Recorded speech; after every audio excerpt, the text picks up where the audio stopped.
এইবারে ট্রাই করলাম Dharmatala new market এরিয়ার বেস্ট ছোলে ভাটুরের, সাথে ছিল কুলফি ফালুদা। প্রথমেই চলে গেলাম ছোলে ভাটুরের দোকানে, সেখানে 1 প্লেট ছোলে ভাটুরে অর্ডার করে দিলাম। এই প্লেটটাই ছিল 2 পিস ভাটুরে, সাথে চানা মশালা, গ্রিন চাটনি আর স্যালাড। আমরা এই দোকানটিতে গিয়েছিলাম সন্ধেবেলার দিকে, আর সেখানে কিন্তু এই টাইমে ভীষণই ভিড় ছিল, তাই বেশ কিছুক্ষণ ওয়েট করতে হয়েছিল। 1 প্লেট ছোলে ভাটুরে একজনের জন্য কিন্তু সাফিসিয়েন্ট। ভাটুরে গুলো কিন্তু ভীষণই সফট ছিল আর বেশ বড় সাইজের, আর চানা মশালাটাও কিন্তু দুর্দান্ত ছিল।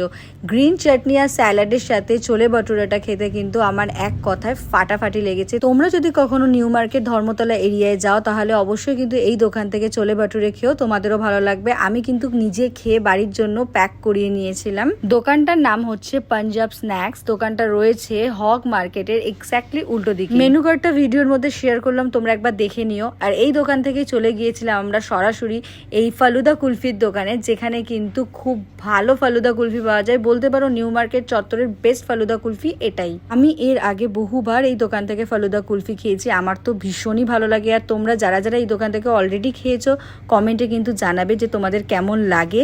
আর যারা এখনো খাওনি নিউ মার্কেটে গেলে অবশ্যই কিন্তু খেও, তোমাদেরও ভালো লাগবে। এইরকম ভ্যাপসা গরমে শপিং করতে গিয়ে যখন হাঁপিয়ে উঠবে, এই ফালুদা কুলফিটা কিন্তু বেস্ট অপশন। এই দোকানটা রয়েছে নিজাম রেস্টুরেন্টের একদমই পাশে। আর ভিডিওটা ভালো লাগলে লাইক, ফলো, শেয়ার করতে ভুলো না। টাটা।